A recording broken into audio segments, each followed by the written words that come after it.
Hello, everyone out there in internet land.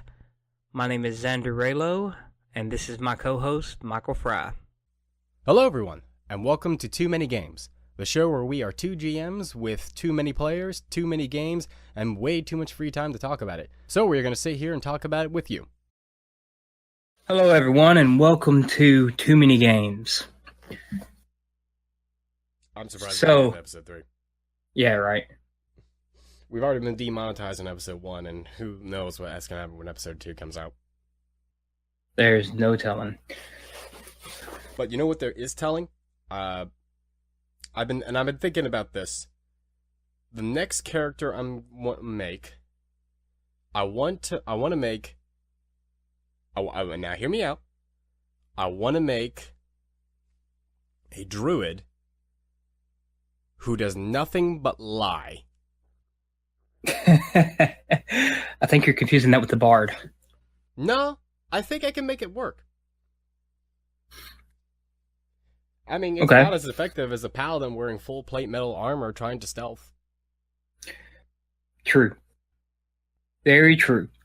And that's what we're talking about today, folks. Knowing your role in the party. Or an interpretation of the role. You know, Yes. with 5th edition, we kind of had an off and on talk about this, but what I kind of, after seeing 3.5 and 5th edition, and full disclosure, have played 4E, but 5th edition does seem to be hyper-focused in terms of roles. Yeah, it is. And the thing that people seem to forget is, well, the role matters. You know, in some games. In some games.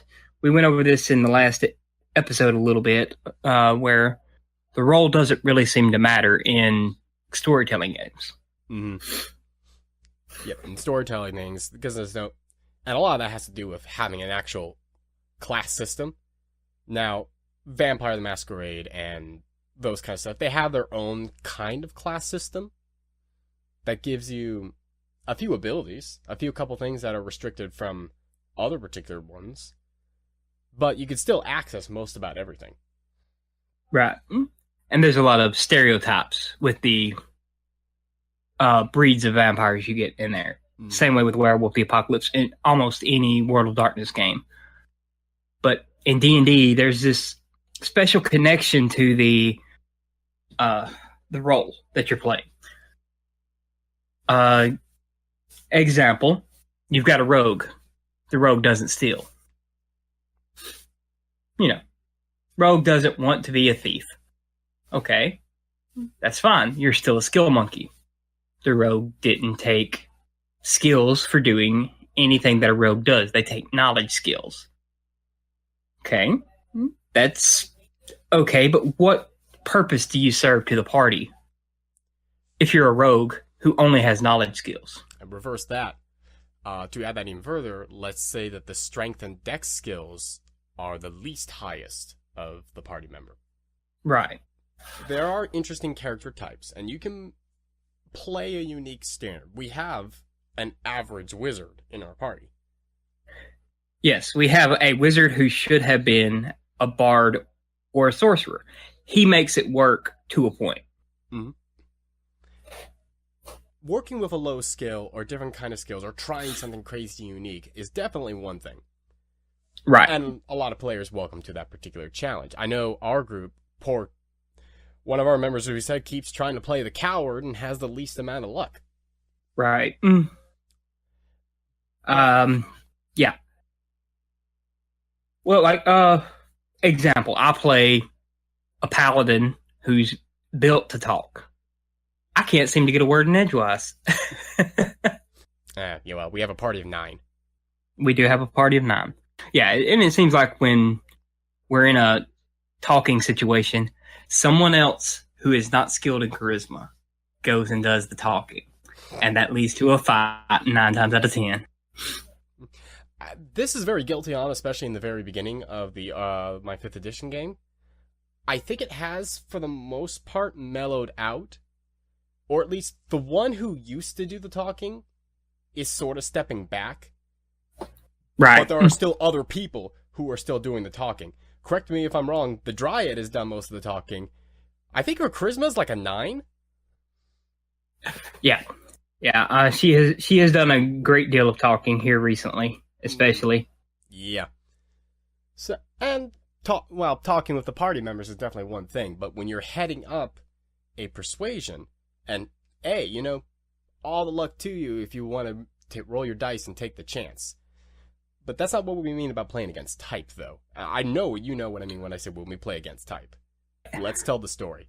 Beginning of the 5th edition game, when we were just a wee band of 4 people, we had a party member who was a paladin, and fully committed to the idea of a paladin. And I've decent strength score, decent charisma, all the stuff of the making of a paladin. Purchased a set of, think he had full plate armor. No, he did not have full plate armor at the time, but he did have a medium armor. That still granted disadvantage during stealth, I think. Or maybe, I can't remember. It was a couple years ago at this point. Anyway, paladin. Dex is decent, but nothing really to do sneaky about, and stealth is not one of his training skills. We are entering the basement of below of some sort of party house that the group think is this cursed, or the center of this cursed magic in town. They are sneaking through the underground lair of this individual.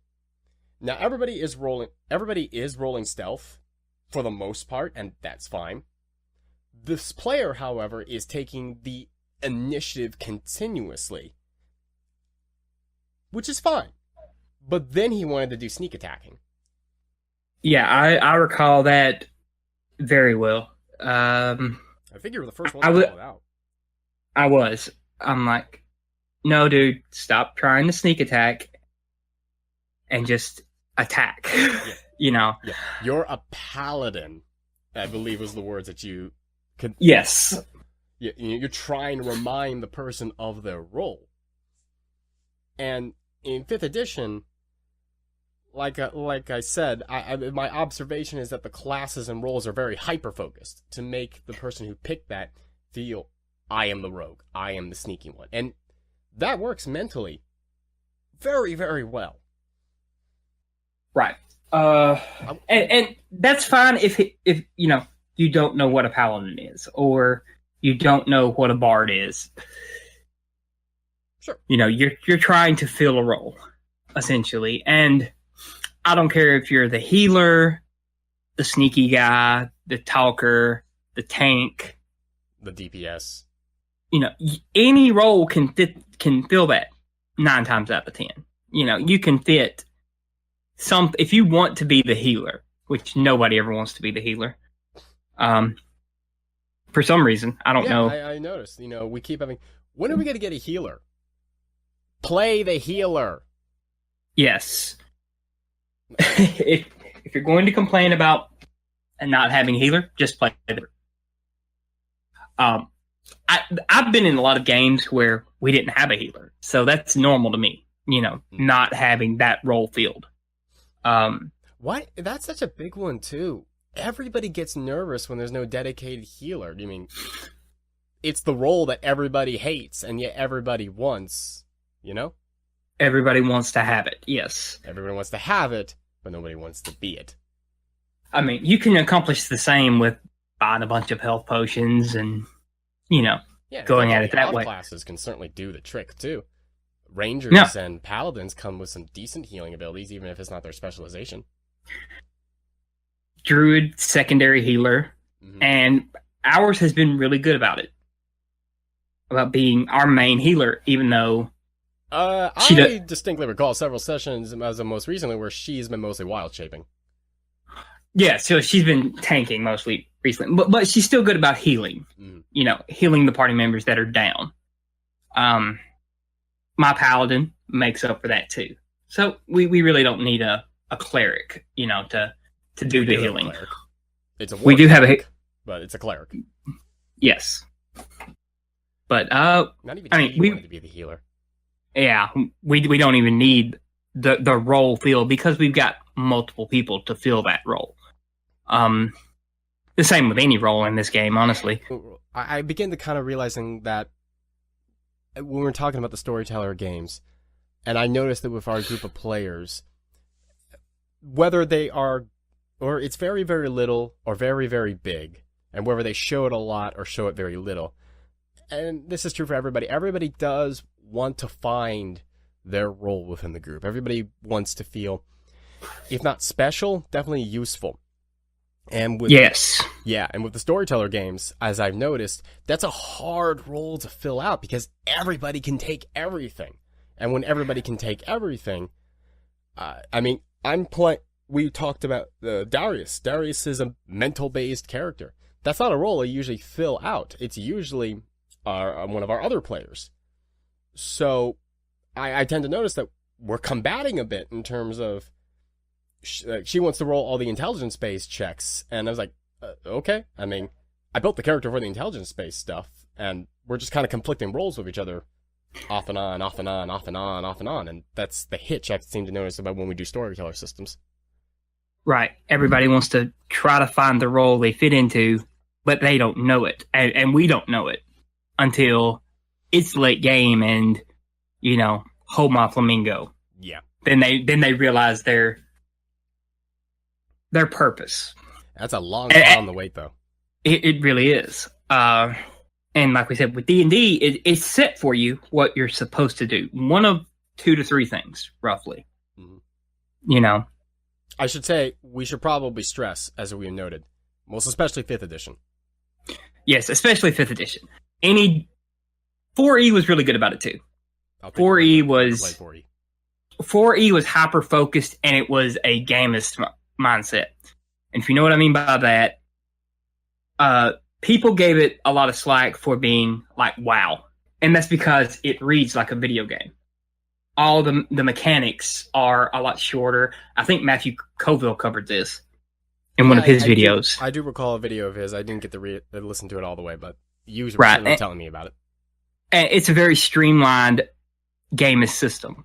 5e took that, and they took 3.5, and they combined them to make, a better version of 4E, essentially.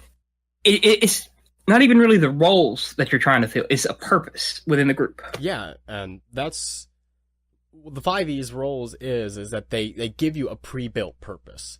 And from there, you can start experimenting with your character. Maybe if you want to multi-class, if you want to take on a new role, or maybe you find that you like your purpose within the group. But I seem to notice that everybody is definitely struggling for a purpose. It's actually, I think, the most common, how do I say, not gripe, but worry that I hear off and on. Like, I'm trying to find what I can do. Like, that person's got that role when I already got it, I mean, I built for that, and now I feel like that person is stealing my thunder. This was by the way, an earlier comment I got a lot during the early 5th edition game? No, I think it was probably my shitty home. There was definitely that in that game because everybody was sidekicks for Batman. Mm-hmm. You primarily got the same things for all of them. It doesn't matter which Robin you are. They've all got basically the same layout. Mm-hmm. They may have a differing gear, but they're ultimately all Robin. Yeah. Then you have Batgirl. You have Batgirl and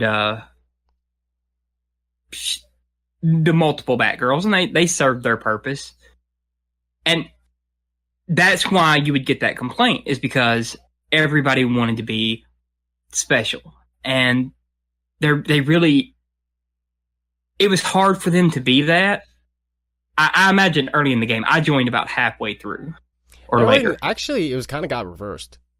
Early in the game, when the few people that I had, we settled into our roles.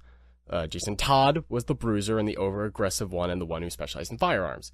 That girl was the tech and a little bit of the skill monkey, and then Nightwing was DPS acrobatic. As things kind of went on, though, and I developed a system, right? People began trying to round out different other skills, or kept trying to try skills when the other person who was better at it was there. And I think that's the thing that gets the gripes. If you notice this, we're in a room. Let's take Star Wars. Mm-hmm. Because it's the first example I can think of. We're in a locked box room, and there's a computer console to take it out. We've got a Jedi, and then we've got our engineer. Right. Somebody needs to crack open the computer to try to get some of the code so they can unlock the door. The Jedi is the one who takes the initiative and does the hacking. Right. Even though, while the intellect might be his use computer check might be decent for it, it's not one of his trained skills and specializations. And if said Jedi fails the roll, keeps trying again and again and again. Until he's locked out of the computer. Or, God forbid, sucks out in a vacuum of space and kills the whole party.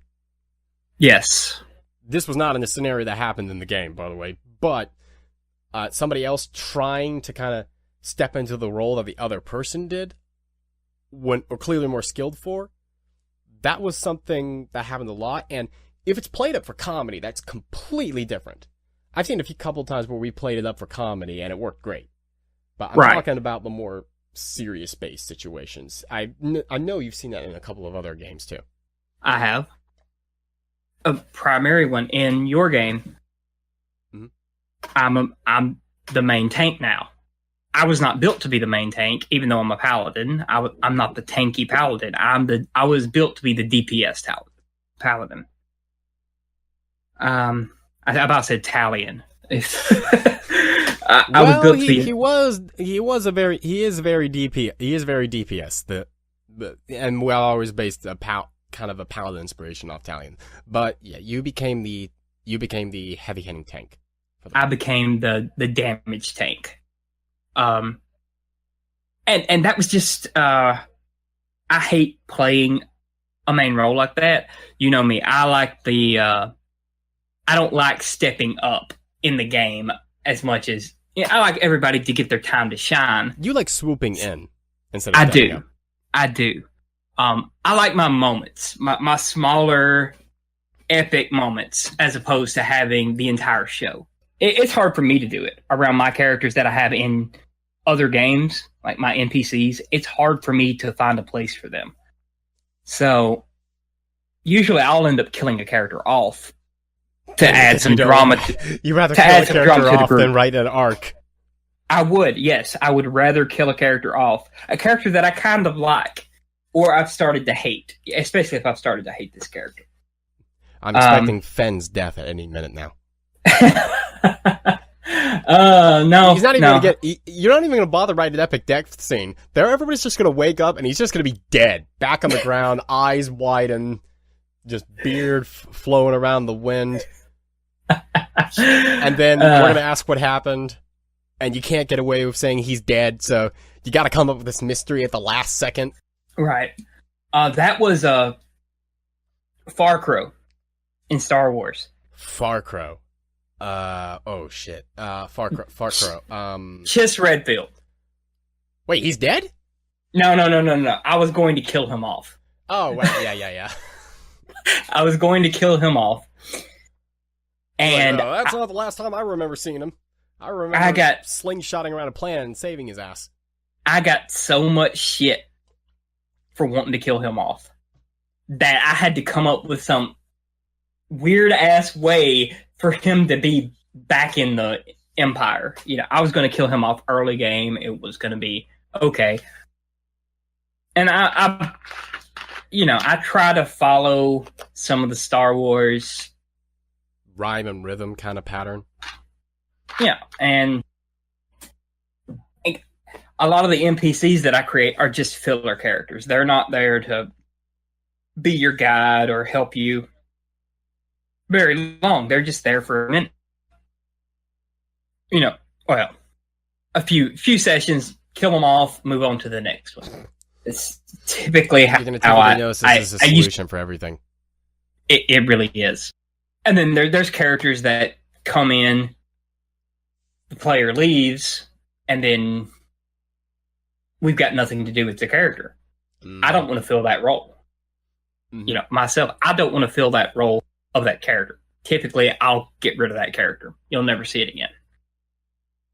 You, however, you like to bring them back and keep them in the group. Try to find an organic way for them to leave. Mm-hmm. And I know which one you're referring to, and I did struggle about that one for the longest time. I actually did debate heavily about killing that character. Right. I did debate about it for a while, and then I thought about... Well, actually, I thought of two things. The first initial thought was to kill the character. The second initial thought was to have the character leave the party once a certain event had happened to them. And I was going to go with that for a while. And then when I converted that character's build into... from the Paladin to the fighter build, I ended up loving that fighter build a lot. Right. Like, when I picked that fighter build, I was like, wow, like, this is really kind of cool for this character. You know, I actually think this fits more than his Paladin build did. Oh, yeah. It's definitely a lot better now. Mm-hmm. And the more kind of developed, I'm like, okay, now I got his role now. He's the protector. He's the first character to hit the triple digits in his health due to feats. He's got a shield. He's already got, like, high AC protection, and I just took a couple different feats, and it's like, okay, he's the protector. That's his purpose now. So, right. Now, that being said, the character can be swapped out for other characters in the oncoming things. I'm not stacking the party with my NPCs, but it changed. I do typically step in for an NPC, in particular if a party member wanted to do something that particular session, or if we left the session in the middle of something and we can't exactly scene cut over to somebody else. I learned a couple different tricks to shift the direction, but some NPCs are kind of like, they're not going to talk unless you talk to them. Right. Do you find it difficult to fill the role of a party member? No. No? No. Okay. Because I think I've done a lot of acting on recording online and that kind of thing, I'm used to stepping in and out between roles or figuring out characters kind of stuff. So, and I've got usually the benefit of watching the player play that character. So, playing the cleric is not too terrible because the trope is, okay, sassy, likes to flirt around, doesn't like the Dragonborn. Right. And I know enough of the player's verbiage and language to try to kind of emulate some of the little things that he does for the character. I will say, though, that for the other character in question, sometimes I just took a different spin on it because I didn't want to play what that person had began. No, I don't have any trouble stepping into a player mindset or playing a character while being a GM. I don't, as long as the character fills a lesser role. If they're not a main party member, I don't like taking that role most of the time. I will in a storyteller system. Well, it's easier for a storyteller system, yeah. It's a lot easier in a storyteller system because it doesn't matter how many party members you've got in a storyteller system. I don't like filling the role in like a D&D game where high mechanics, low story, or in our cases, high story, high mechanics, you know. Mm-hmm. I don't think I will do that character justice. So typically I'll just have that character sit out the session, you know. As far as my own characters go, well, they're glorified NPCs. I'll kill any one of them at the drop of a hat. Yeah. But I'll do the same to my own characters, and you know that. Yeah, I do. It does not bother me. A character death does not bother me at all. Yeah, it's just it's weird to me to fill the role of a player, especially a player's character. I can understand why in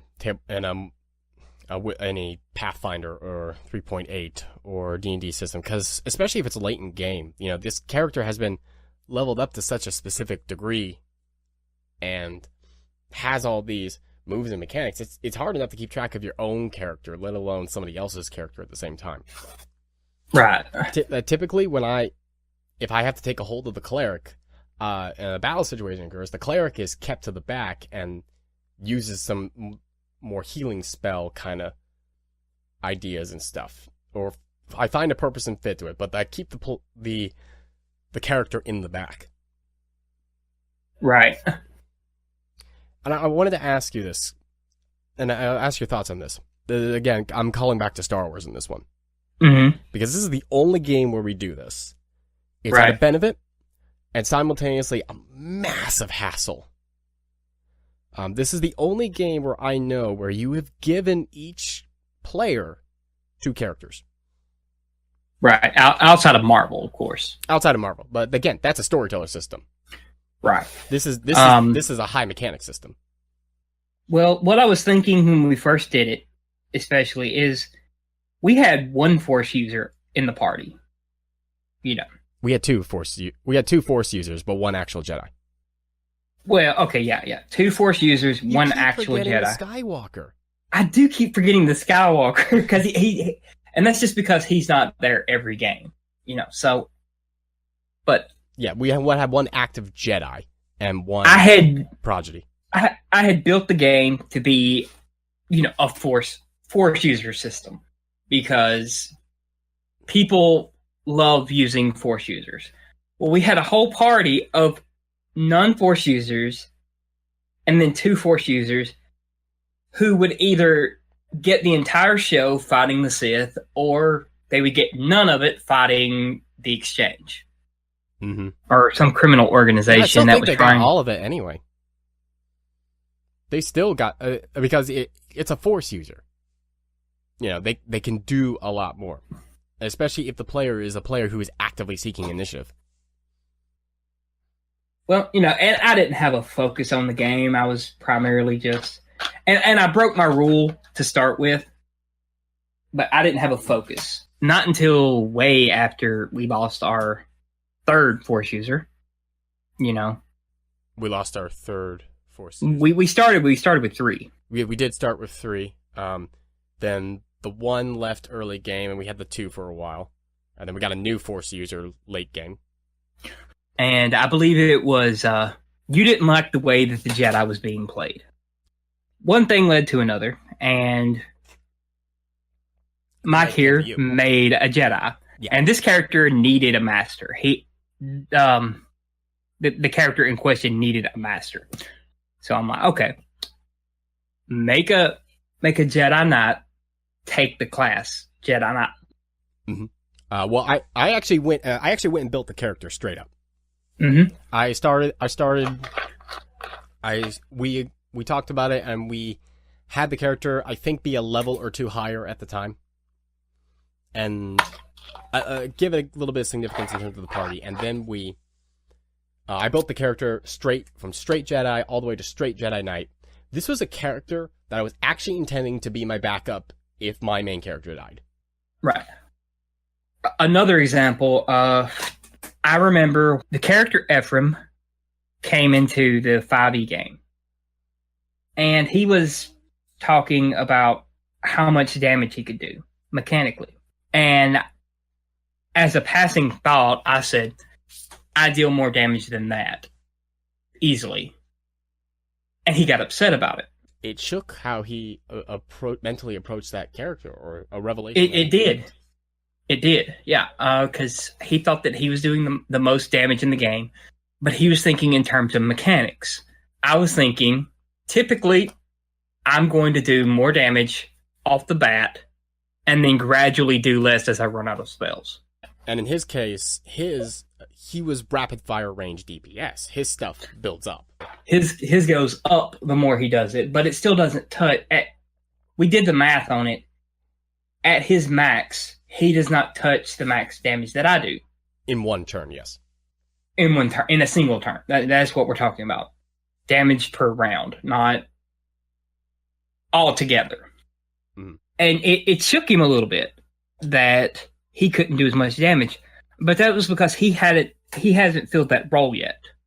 You know, he didn't know what role he wanted to fill. So the mechanics of it were all he had at the moment. Mm. And even what he wanted to is still attainable. It's still early enough in game to redirect your build a little bit and kind of refocus it. Especially with he's a blood hunter, I believe. Not impossible to do. They're built for that kind of deal. I mean, it's pure DPR, but it still doesn't compare to a paladin or a rogue, because they're built to, especially a damage paladin. There's a huge difference between a sword and board paladin and a great sword paladin. There's a huge difference there, mechanically. Yeah, I actually remember that too. Coming back in, that was one of the things you pointed out in the beginning of the game. If not the beginning of the 5e game, later down the line, the former paladin had a shield. I remember this discussion we were talking, because it was a level up. It was between level ups. Mm-hmm. And he was talking about what he was taking. And you would ask him, what do you have in terms of fighting style? And he says, I have protection. What did he want to go for? I can't remember, because I remember it coming down to you saying, you have a shield, you don't have great weapon fighting, pick something else. Yeah, he wanted to use a great sword. Right. With, but he took the sword and board combat style. And no, I'm just he like... He actually didn't. He has, his fighting style is protection. Okay, yeah, he wanted to go protection, which is sword and board. That's the sword and board paladin. Oh, okay. Learn something new. Yeah, that's the sword and board paladin, and he wanted to go great weapon fighting, and I'm like, okay, you went protection route, but you're wanting to go great weapon fighting. It doesn't work like that. You don't even have the weapon that you want to use, because you started off with a long sword and a shield. You're a protection paladin. I would suggest rebuilding to be that, and you'll be great for damage, but you won't be able to protect anything. And he wouldn't listen to me. No, I think, and for that particular instance, I think the idea was, you play video games and that kind of deal, and you get a game where if your level ups are not set, like a Final Fantasy game or that kind of deal, mm-hmm. or the ones with the old fashioned ones, not the newer ones, right. The ones where you couldn't really pick your skills and that kind of thing. They were set per whatever class that character was, and right. those level ups were set as well. But when you have those games that allow you the freedom to put anything into anything, I tend to notice during that particular one that the paladin would try to take everything all at once. Yeah, he would try to. I don't know what you would call it. It's definitely not a power build. Whatever the opposite of a power build is. Jack of all trades, master of none. Yeah, because the same player did the same thing in Star Wars. How many times did he rebuild that character? 3 times. I offer one free rebuild normally, but I felt bad for him. I'm like, no, dude, just listen to me and you'll be okay. I think he still had it in his head that he could still achieve all the other things that he wanted to. And the main thing about that game is you have to focus. If you want to be able to deal damage to Darth Vader at the end of the game, you've got to be able to focus your build to where you can. Otherwise, you're going to be all over the place and you're going to be the first character to die. And he was the first character to go down in every fight. Because he was up in the front. He was up in the front when he should have been sneaking. Yeah. He was up in the front and he thought he could tank it. Or right. He thought that the debuffs that he placed would be enough so that it wouldn't miss. Especially with Star Wars, since we're on this topic, 5e kind of focalizes on the class. Star Wars and Jason seem to focus on the character, or at least in my experiences, that it focuses on the character, and the classes are merely just kind of rings in the ladder that you use to make that ideal character. Right. It's typically just a name, as far as the class goes. Which is why I had to take the rebuild, because I tried to build my character as a straight rogue, and I realized that's not given what I want him to be. So, and that's the one and only time that it took a rebuild and just gave him a couple levels in Soldier to buff him up a little bit more. I honestly think Star Wars is the reason that I started giving the free rebuild, because it used to be, you pick something, you're stuck with it until you're dead, then you can reroll. Sure. But I don't know. I think with playing Star Wars, I realized that you could not do your first build was going to suck. It doesn't matter. It is going to suck because chances are you don't know what to take. And that's, you have a role idea in your head. if it's Obi-Wan or Han Solo, Luke Skywalker, you've got that kind of idea of what kind of character you want to build most of the time. And you can do that. You can easily do that with the system. But as far as your role goes, playing that character, you don't want it to be exactly Han Solo. You don't want it to be Obi-Wan. Well, I mean, if you're a Jedi, Obi-Wan Kenobi is not a bad way to go. No, but you usually end up altering and kind of switching. Our mechanic has had, I don't think has many rebuilds. She has only had one rebuild. One rebuild, but struggles a lot on taking classes. She was going for an idea that the incomplete game didn't support. So, did the Bowaka ever rebuild? He rebuilt once. I know the Zeltron rebuilt once, but on that subject, the Zeltron's also the only one who's perfectly happy with her role. She had one goal this entire game: to be sexy and be the talker. And she got it all. She's probably the only one who knew what she was at the start of the game and has stayed that way consistently. So, kudos. Simple goals. Yeah, I think she wanted to rebuild so she would be a little more effective in combat. Yeah, I think that was right after the big boss incident where everybody was starting to take a rebuild because it was right there. That was not only the turning point for the whole game, but a turning point for how we approached how we fit in the crew. Because a lot of people, myself included, took the free rebuild at the time. I mean, honestly, that's a lot of my problem in games that I don't run, is I know exactly what role I want to fill with a character before I bring it out. And sometimes that gets very boring. Other times, that's just... Xander's gone through... Your namesake has gone through quite a bit of iteration. He has. You were full treachery. You first initially was Dark Knight, then it was Treachery Paladin. Then you took a level. It started as a Paladin of the Common Man. I think you had Bard in there too. Yes, and then I found the. I'm just gonna go Dark Knight. It works better than the Common Man Paladin. I found the Treachery Paladin, and I like it. I like the way it reads.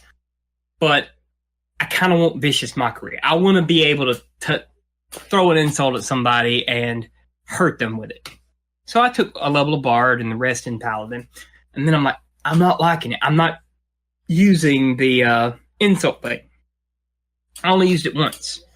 Yeah, I do remember that. I think you only used it once. And that was against the party. It was like the initial encounter, I believe. It was. And so I'm like, okay, I know I want him to be a hero type. I want him to think he's a hero. I don't want him to be your typical... Because we had... The Paladin was very emo. He was very...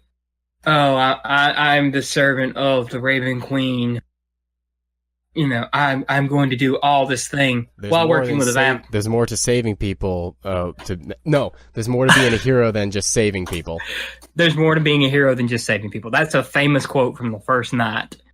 That was for the first night from Xander. That was not the first game, was it? No, that was the game. The first game with Xander in it. I don't know, something about that. Just I'm baffled by that whole sentence there. There's more to being a hero than saving people, and I'm like, no, there's not. That's the bare minimum. You know, you save one person. You know, you're a hero to that person if you save them. That bugged me. So I'm like, okay, I'm going to obviously be a foil to this other paladin in the group, but I'm going to be super positive. I'm going to be the exact opposite of what he is. I'm going to be super positive about everything. I still play it up every now and then. I'm not as positive with him anymore, but I toned it down quite a bit since we had the crossover game, especially. Oh yeah. Where he met his grandmother from the past, and she was a hero. She was a hero. Yeah, we're not going into context on that, but I'll keep you guys guessing on this one. Yeah, you'll get the story one day. Yeah, and it's just that phrase just always bugged me. There's more to being a hero than saving people. He says, and then 6 sessions later, torture someone before executing them. Yes, exactly. You know. I mean, the Paladin's goddess don't give a fuck. But maybe that's also our fault too. Maybe when we hear Paladin, we place that mental in that role. That Bastion role, you know? Well, coming from 3.5 and 4E, I can tell you I do, for sure. When I hear a Paladin, they're a lawful good character, right? Or at least lawful neutral. They are not... And you can play lawful good or lawful neutral, however you want to play it. I don't give a shit about alignment. But that's a whole other animal that we're not getting into today. You should be a hero, or at least a zealot for your god. You know, one or the other. You're very much kind of in that personification. If you're a rogue, I expect you to go around stealing shit. Or if you're going the assassination route, being an assassin. Yeah, either way, you know. Or jack of all trades. That works too. Did I ever tell you about my death metal bard? You've mentioned it, but I honestly cannot remember the full story. Okay. Essentially, I had this idea that I wanted to play a bard, but I wanted to be completely different, right? I did not want to be your standard bard who just plays regular music. I was a blackguard and a bard. So it was kind of my Xander build starting out, but it was more towards the bard after a certain point in the blackguard. And I had watched Adventure Time, and there's a vampire that carries around a great axe that's a guitar. And I'm like, that's metal as fuck. I'm going to be a black bard. I'm going to be heavy metal or doom metal bard, you know? And I'm just going to sing like doom metal. And it was a fun character. Mechanically, it worked because both of them are charisma based. So black bard works. It's like a black lock. A black lock works all day long. But I don't know. I've never seen you so baffled over one sentence. One sentence. I could swear. I never know if you were muted or not, but I swear I heard you go, "What?" I did. I did. It threw me off because that sentence, even knowing the party, because I was in this with 2 other characters before my namesake got in there. He wins the award for most revolving door character. I really do. It's that sentence right there just threw me off completely. Have you ever even figured out why it does that so much? Is it just because it feels so obvious? You know, you talked to me about how it felt so obvious to you, but now listening to you, I'm wondering, like, what has gotten you in such a loop? I keep thinking back to Fate Stay Night. And for anybody out there who's seen this, I'm not going to drop any spoilers, but there's a line in it where the protagonist says, "People die when they're killed." And I keep going into that loop when I remember this sentence. Was that an actual line in the dub, or was that just a translation? That is a line in the sub. Oh, okay. It's also in the dub. Oh, okay. Now they've got like the alternate versions on Netflix, Unlimited Blade Works, and they don't have that in there. Okay. But I've got the DVD, and that it's just always stuck with me as one of the stupidest things I've ever heard. When the other Paladin said this to me, I'm like, wait, what? What? What? I end up in this paradox. I think you were saved because by then the snarky vampire said something snarky. Yes. Yeah, that line just throws me into a paradox. It takes more than saving people to be a hero. No! No, it doesn't. It's the bare minimum, at least. I mean, sure, you can give to charity. In a fantasy medieval setting, there's no Red Cross service. You're either going to pick up that sword or you're going to flip a person that gold coin. You know, that's how you're a hero to somebody. And, you know, I had built this this character to be the common man's hero, the poor people's hero, and that's what he was. So to hear that line just threw me off, and I have no clue why, other than it throws me into a paradox. He wakes up in a cold sweat, going, "There's nothing else. That's it. Why?" He paces in his room, puts on the DVDs of Fate's Day Night, and just goes, "Why?" Yeah, and from then on, and I hated the Shiro Emiya. I love the anime. I hate that character, and that's what I thought about from the other Paladin ever since. Just like, I hate you, just for that paradox you threw me. But yeah. So, this episode is brought to you by the Infinity Gauntlet. Is that to your left or right? It's to my left. You have an Infinity Gauntlet? I have an Infinity Gauntlet that's actually a cup. Oh, okay.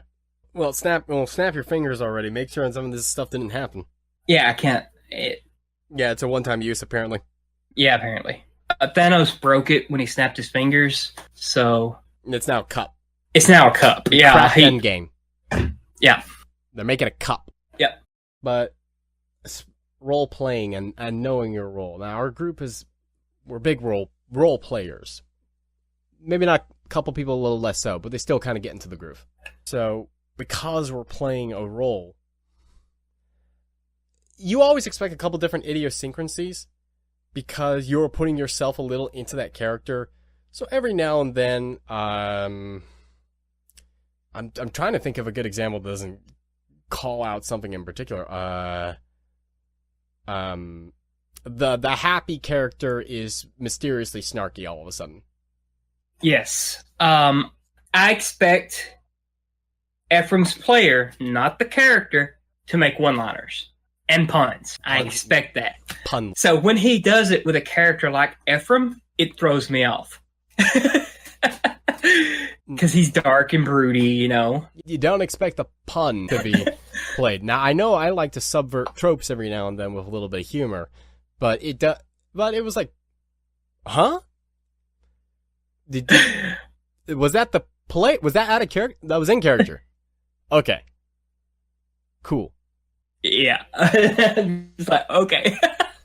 Yeah, everybody's got the little idiosyncrasy. No one is playing a perfect role because you can only play a perfect role you can only play a role up to somewhat. So, even when my characters are trying not to be a leader, that little alpha leader quality does kind of pop. I think that happened. Oh God, Darius. Darius is not meant to be a leader, but unfortunately, I picked shit. What's that? I just forgot it now. It's damn it, I just forgot the name. It's Devil's Advocate. That's it. So there's someone like that, where I'm supposed to be questioning decisions made by the leader's character. So our Viking is trying to give basic instruction and that kind of deal, and I'm going, yeah, why are we doing that? Yeah, what? And I could hear on the other end just kind of going, yeah. And I expect certain things from certain people. As far as a role goes, they typically fall into one of three. A lot of people do. And then there's Poppy's player, who has a different character every single time she plays. There are a couple of idiosyncrasies that kind of there are, link every now and then. There are. Sometimes that throws me off when that happens. I think more especially in the 5e game. Typically plays the grease monkey, the bookworm, the knowledgeable one. And the dryad is built to be wise, but not worldly intelligent. So when that bookworm part comes out of nowhere, I have to stop and go, wait, how did you know this? I mean, when I'm trying to be antagonistic, it can sound like an alpha leader kind of quality. So I wouldn't blame anybody if said that, Darius is trying to step as a leader. Well, I'm not trying to, but I know that's what it sounds like too. We also have our own thing going on in the background there. So yes. There are all sorts, background things going on, that kind of thing. So, but trying to play when people try something different, it can be fun. Efron's player has been trying to play the coward character for ages. Yes, he has. And he's settled not on coward, but on timid. Yes, and that seems to be the better fit, honestly. The timid. Not a full-on coward, but just timid. It works better for him than the vampire did. Oh, yeah, when you try to play our coward vampire. Yeah. Which, if I would have let him use the picture that he wanted to use for his character at that time, your girlfriend would have killed me. Yes, and this that was before I even started watching the show. Yeah. And I don't normally play the leader type. And here's why. I played a mob boss in a Call of Cthulhu game one time. I decided to step up and be the leader. And I completely became the focus of the DM. He wanted to destroy me because I stepped up and decided I was going to be the leader instead of the contrarian or the Lancer type character. Did he? No, because after he blew up my mansion and sent a Shoguth after me, I'm like, you know what? I'm fucking done. I quit. I'm moving to Florida. I had my character get on a bus right there and go to Florida. I'm just like, but he was focusing me down. He wasn't worried about any other players, but he was focusing me down. And that's where, I'm like, okay, you can't do that. You can't focus. Was there like an already established leader or something? No. There was no established leader. He normally played the leader in games that I would run. And you know this player, you played with him before. Oh, okay. Yeah, okay. Yeah. I had two in my head. It was either one of those two. Yeah. And I don't know, he just focused me down. And you know that I don't like that. I don't like being the center of attention in a game. And he's normally the leader. I normally do like I do with you and everybody else. I don't focus too much on one person as far as that goes. Unless it's their story arc. I don't know. That rubbed me the wrong way. So I've never really stepped up and been the leader. And I'll get it even now. And this has been across every game with every group that I've been a part of. Every time somebody who's not the leader steps up to be the leader, well, who died and made you the leader? It hasn't been that bad with this group. But I've noticed it a little bit when I try to do it with Xander. Right? When I try to step up and be the leader for a little bit, everybody turns into the contrarian. I kind of wonder if that's because you established the character as such a super positive character. Probably. It kind of, once again, going kind of against the role type, people don't expect the super positive to be stepping up and making decisions as the leader. Or most likely, they don't expect you to have, what's the word that the vampire likes to throw around? Competency? Yeah. It's always that who died and made you the leader mentality with it. And I'm like, I actually got that. I can now actually say in this group, I've gotten the who died and made you the leader, and I usually play the leader. Right. I think it was our first homebrew White Wolf game of this past year. Mm-hmm. When we were doing the myths story portion. Right. I have my character gives like, oh, we should do this. And the Viking goes, yeah, I don't follow orders. Right. That's officially the one time now I've been said who died and made you the leader. And I'm usually the leader. So I was like, yeah, okay. Yeah. So I've gotten so used to being the Lancer type character. But, Lancers are usually badass. Right, yeah. It can be fun to be the Lancer. Yeah. And for those of you that don't know what we're talking about the 5-man party trope. Come on, who does not want to be the Green Ranger? I am also this the 6th Ranger trope a lot. Right, yeah, the Lancer is not always the Green Ranger. Right, yeah. I typically think when I typically think of Lancer, I typically think of the Green Ranger now. I think it's just because about how popular that character ended up becoming. Right, and he was the Lancer, in the original until he became the leader. For those of you that don't know the 5-man band trope, you have the heart, the big guy, the smart guy, the Lancer, and the leader. A lot of these will tend to double up, but yeah. And the Lancer is your Vegeta type character to Goku, or Green Ranger to the Red Ranger. I'm kind of doing that with Ephraim right now, but yes. Well, it's on Ephraim's side though, because Xander doesn't care. No, you're the player is playing it up. Oh yeah. I'm definitely playing to it to push the rivalry a little bit more. And then my next character is probably going to be a foil to the entire party, except maybe Milo and Poppy. Yes, maybe we'll see how things happen in the upcoming week. Yeah. There's a whole slew of characters, types to play, and I enjoy the full. What about you? You I know you like the leader, but what's your favorite character type to play? I know I tend to fall into the leader, but my favorite type of character is a character that I haven't usually got to play. Darius is going to shaping up to kind of be that, but I never really get to play that. This character was briefly mentioned in one of the earlier games, but there was a character that I used to play when I just did traditional role-playing. He was kind of the Lancer. He was a little bit of the very super positive, but had like a flip of the switch where he could be very serious up to the point where he just would decimate his enemies. He was the cheery character who had a much more tragic past, but had flipped that and tried to have a more better outlook on life, or at least faking it. Darius is kind of shaping up to be like that, but that's a character I love the kind of way. It's kind of like a Lancer. Yeah, Darius is kind of a Lancer. He's kind of fitting that role. And that's because of your devil's advocate flaw too.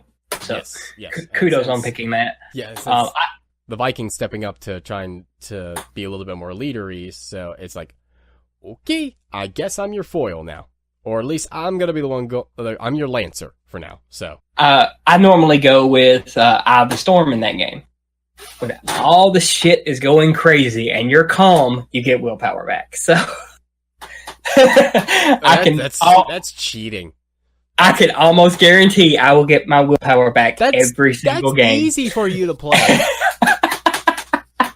You're deliberately cheating now. It is not deliberately cheating, because one, I'm the GM, and two, it's in the book.